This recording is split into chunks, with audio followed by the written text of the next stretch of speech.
Bonjour et bienvenue à cette mini-leçon de danse classique.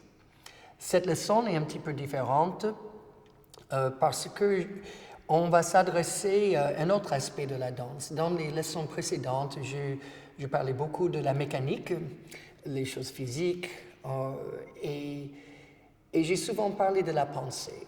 Mais là, on va aller encore plus loin que la pensée, on va parler de l'émotion qu'on voit le plus dans les studios de danse du monde entier et de toute technique de danse confondue, la peur. Et je suis ici aujourd'hui avec Luigi Riva, qui est professeur de la technique Alexander, professeur de danse, chorégraphe et danseuse. Et Luigi, dans mes cours de danse classique, et c'est vrai, on voit ces visages pleins de peur tout le temps. Je vois les sourcils levés, les mâchoires serrées. Et j'ai vu que même en faisant des blagues, j'essaie de détendre l'atmosphère, rassurer les gens, que cette peur est très persistante. Et je pense, ça c'est mon opinion, et j'aimerais bien savoir ce que tu as à dire, que la peur nous amène dans une immobilité quelque part. Le corps est plus dur, plus raide, et on n'obtient pas un bon résultat. Peut-être c'est mon côté anglo-saxon, mais je suis très intéressé par le résultat. Absolument. La peur, c'est une des principales causes qui ne nous fait pas avancer et qui va nous mettre dans un état de rétrécissement du corps au lieu qu'un état d'expansion et de relation avec l'extérieur du corps et de l'esprit. Malheureusement, on est souvent confronté à la peur dès qu'on est tout petit parce que la transmission de la danse, et particulièrement de la danse classique, souvent se fait par une idée de discipline et de souffrance. de souffrance. On nous apprend qu'il faut souffrir pour danser. Et je pense que c'est totalement faux. Et je pense que c'est une chaîne perverse qu'on engendre.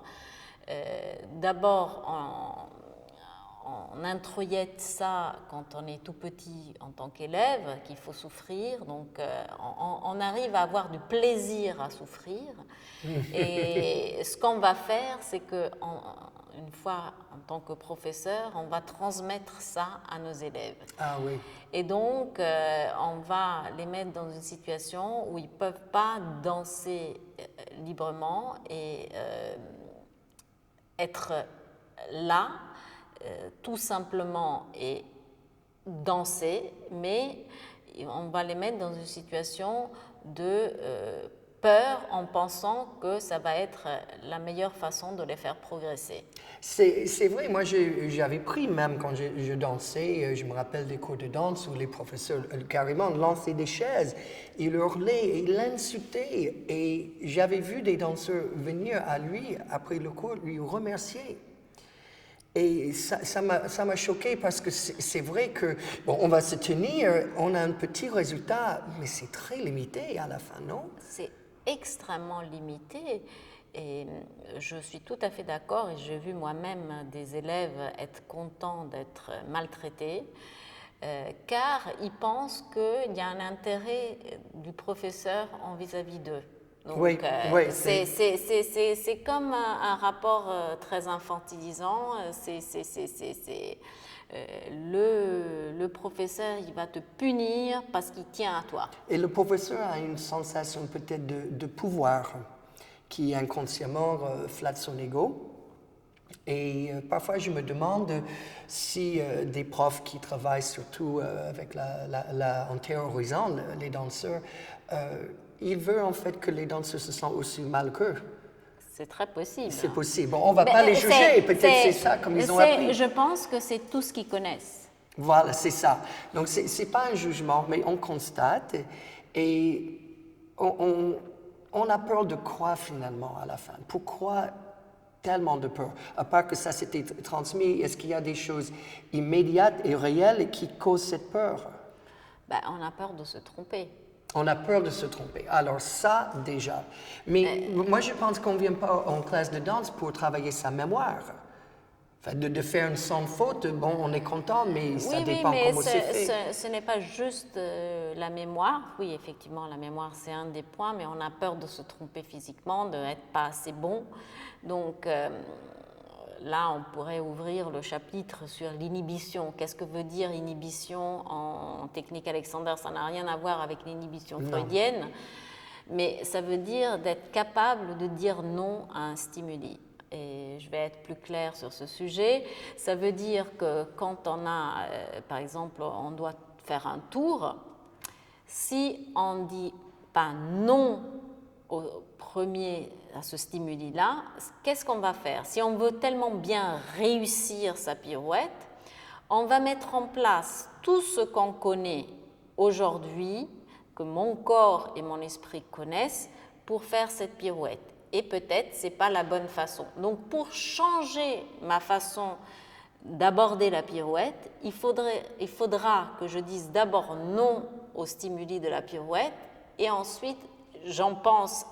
Alors à ce moment-là, je penserai à mon contrôle primaire, c'est-à-dire la tête qui est libre sur la colonne vertébrale, le cou libre, la tête qui va vers le haut et vers l'avant, et du coup, je pourrais entamer ma pirouette d'une façon nouvelle. C'est vrai, pour vous les danseurs, c'est imaginer que vous préparez pour faire une pirouette. Et j'ai vécu la même chose, les pensées qui peuvent traverser l'esprit, style « Oh, je vais vraiment faire beaucoup cette fois-ci, j'espère que ça marche » ou « Oh, j'ai les pirouettes, oh, est-ce que le professeur me regarde, est-ce que je tourne aussi bien qu'un autre ?» Au lieu de laisser toute cette bande magnétique passer dans la tête, et on peut penser à justement ces bonnes actions, la direction de la tête, les gestes nécessaires pour obtenir ce qu'on veut. Et c'est-à-dire, il faut changer la pensée carrément. Absolument. Et il faut toujours vous rappeler que de danser ici et maintenant. J'avais entendu l'autre jour qu'il n'y a que deux peurs qui font partie de l'être humain. Dans tous les peuples, il n'y a que deux peurs. Le peur des bruits très forts et soudains et la peur de tomber. Et la peur de tomber, ça, on voit beaucoup en danse. Si je exagère un problème en technique classique qu'on a parlé dans l'autre vidéo, la tête vers l'arrière, ben, l'organisme risque de tomber en arrière. C'est une peur qui est inconsciente, mais pour moi, l'organisme dit « Oh là là, ça va partir ». Ou bien, ceux qui sont comme ça, en fait, le corps a tendance à tomber en avant. Donc, de tous les côtés, on a une peur qui est tout à fait naturelle quand le corps n'est pas en train de se situer et s'organiser correctement. Absolument. Et le fait de la peur, c'est qu'il nous met dans une situation de fermeture vis-à-vis du monde extérieur. Oui. Alors que c'est très très important toujours d'ouvrir.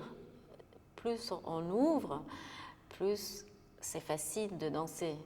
Oui. Et plus on se ferme, ça on pourrait aussi parler de cette fausse idée de concentration, le danseur qui se met à la barre et il ferme tout. Voilà, le regard qui se ferme, il rentre dans une espèce de boule parce qu'il pense être très intériorisé, ou bien ceux qui sont complètement à l'extérieur. Oui, complètement à l'extérieur, en général, c'est une forme de fermeture, en fait. C'est se montrer, mais en réalité, tu n'es pas du tout connecté avec tes voisins et avec l'extérieur. Donc, c'est très, très difficile. Et pour moi, ça, c'est très important aussi. On parlait des accidents aussi dans la vidéo précédente. C'est-à-dire que du moment où il y a cette fermeture, les accidents entre les danseurs sont très fréquents. Si on ouvre son regard, si on ouvre sa perception, du coup, ça va être beaucoup plus facile de danser et on va être quelque part aussi porté par l'espace. La danse va être moins difficile, on va avoir cette sensation, mais je pense que tout le monde a eu une fois Chaque danseur, au moins j'espère, a eu une fois cette sensation de danser avec les autres et de danser avec le monde, avec l'espace, avec les gens. Donc du coup, on est porté.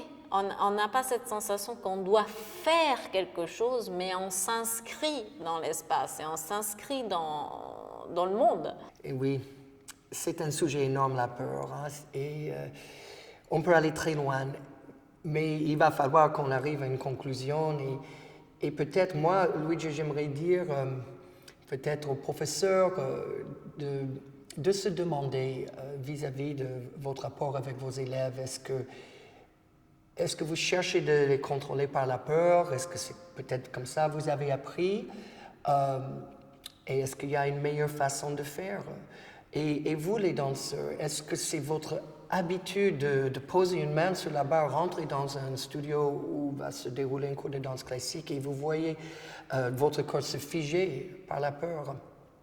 Et peut-être avec plus de connaissances, plus de présence, comme tu dis, on pourrait arriver à rendre ce milieu de danse classique, contemporain, jazz et tout le reste un petit peu plus humain, plus épanouissant et plus sain pour tout le monde.